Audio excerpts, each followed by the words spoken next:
à tous. Alors après une belle petite balade en famille et sous un soleil radieux, c'est l'heure de la lettre 4.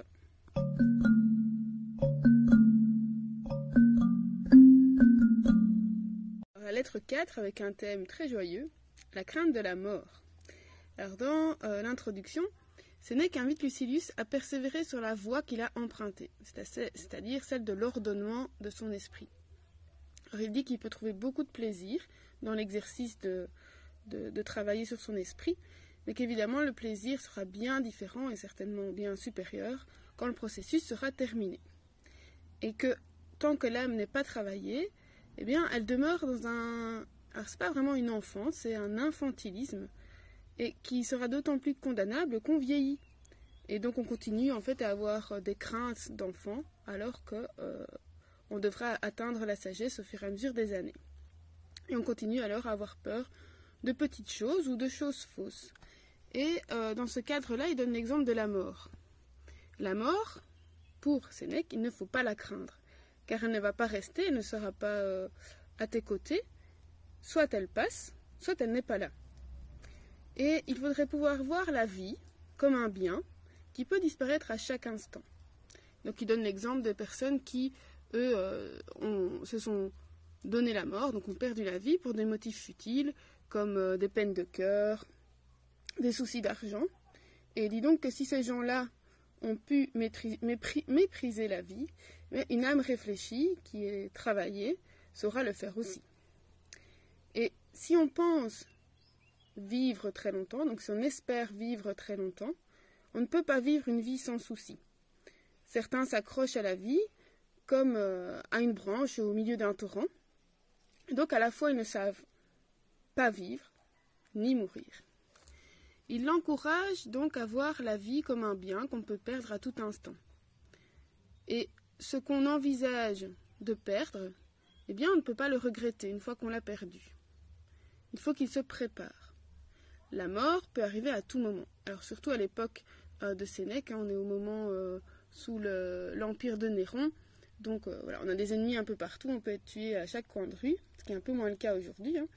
Mais Sénèque donne l'exemple de Pompée, qui lui pensait être en sécurité quand il est rentré en Égypte, et c'est là qu'il a été tué par des gens qu'il pensait être ses alliés. Et n'importe qui donc peut enlever la vie à quelqu'un d'autre. Donc il convient de ne pas avoir davantage peur de quelqu'un qui est puissant que d'un esclave, par exemple, si on parle de l'époque. Évidemment, si tu tombes sur un ami, il arrivera ce qui doit arriver depuis que tu es né. Puisque on sait que dès qu'on est né, on va vers la mort. Et si nous pensons comme ça, nous nous débarrassons de nos heures de vie, cette peur de la mort qui nous empêche de bien vivre. Il ne faut de toute façon mourir. Donc s'inquiéter de savoir quand, comment, n'y changera rien.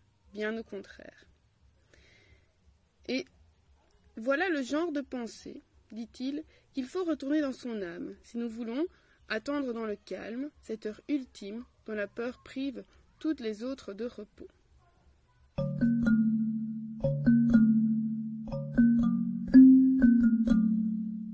Alors la citation que j'ai choisie, c'est de nouveau Sénèque qui cite Épicure, et c'est « non essurire, non sitire, non alguere ». Ne pas avoir faim, ne pas avoir soif et ne pas avoir froid. Ce sont en fait les grandes richesses de la nature. Donc si nous n'avons ni faim, ni soif, ni froid, nous sommes riches, selon Épicure bien sûr. Alors il faut penser que Sénèque vit de façon confortable, comme c'est le cas pour moi, ou beaucoup de gens qui vivent autour de moi. Et donc, effectivement, j'ai ni faim, ni froid, ni soif.